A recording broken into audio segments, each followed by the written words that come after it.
Hey, tu te souviens, la dernière fois, je t'avais dit qu'on peut distinguer plusieurs catégories de migrants / étrangers, et notamment que les enfants n'avaient pas le même régime juridique.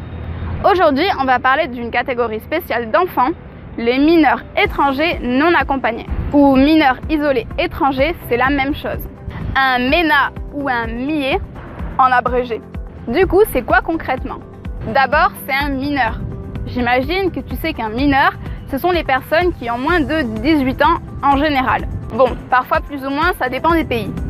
Cette règle générale au niveau mondial a même été inscrite dans un texte international très important, la Convention relative aux droits de l'enfant, signée en 1989.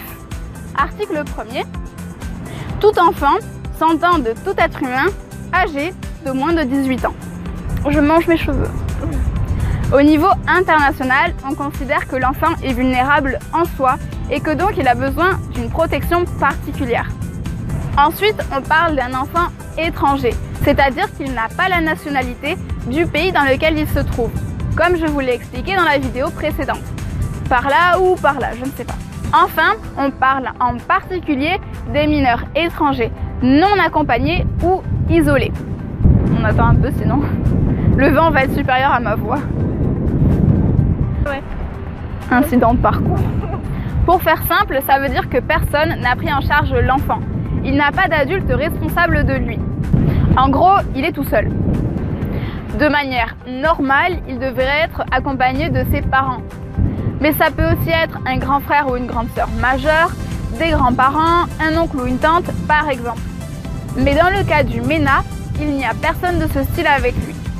Pour récapituler, au niveau de l'Union européenne, les MENA, ce sont les ressortissants d'un pays tiers ou apatride, un étranger de moins de 18 ans, mineur, qui entre sur le territoire d'un État membre de l'Union européenne sans être accompagné d'un adulte responsable de lui, ou qui entre avec quelqu'un responsable de lui, mais qui ensuite est laissé tout seul et isolé.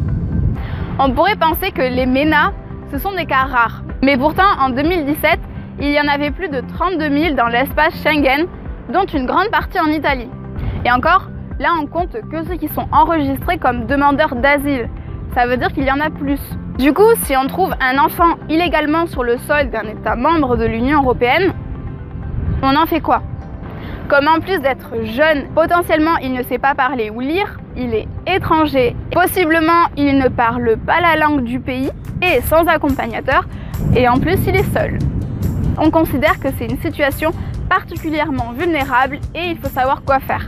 Pour faire simple, on a deux solutions juridiquement. On le garde ou on le renvoie. Oui, je sais, dit comme ça fait un peu sans cœur. Pour choisir, on va utiliser deux critères donnés par l'Union européenne. D'abord, l'intérêt supérieur de l'enfant. En gros, qu'est-ce qui est le mieux pour lui? C'est un critère qui vient de la Convention relative aux droits de l'enfant et sa situation familiale dans le pays d'origine. S'il a de la famille là-bas ou pas, et dans quelles conditions de vie. En Italie, le principe, c'est l'interdiction de l'expulsion. Le mineur reste en Italie. Si on retrouve sa famille dans son pays d'origine ou dans un autre pays, dans ce cas-là, le rapatriement nécessitera l'autorisation d'un juge. Au contraire, en Espagne et en Grèce, on va tout faire pour renvoyer l'enfant dans son pays d'origine.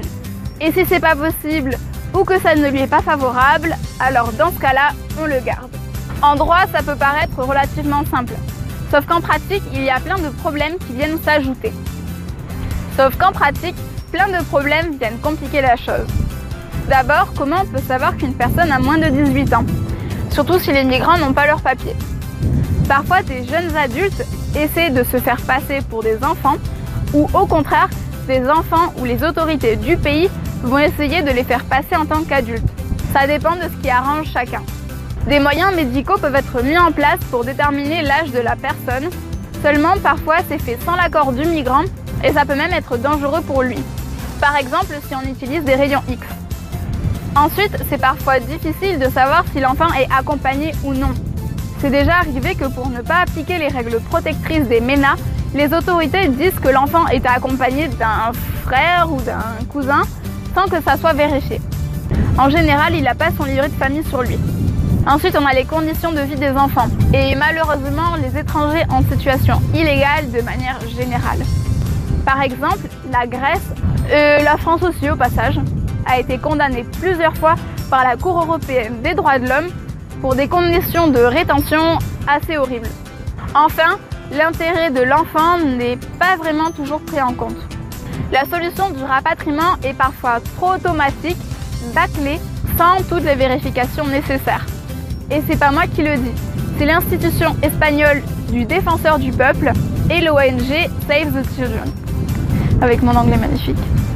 Par exemple, l'Espagne a déjà renvoyé des enfants aux autorités de leur pays d'origine sans même vérifier qu'ils avaient de la famille là-bas. Et voilà, j'espère que vous en savez un peu plus sur les MENA. Évidemment, je n'ai fait que vous donner des pistes de réflexion et des bases juridiques, mais le sujet est bien plus vaste et si tu es curieux, tu as tout plein de liens en description. Et n'oublie pas de checker la page de Humanity Challenge. Sur ce, plein de bisous et soignez vos droits. Je vais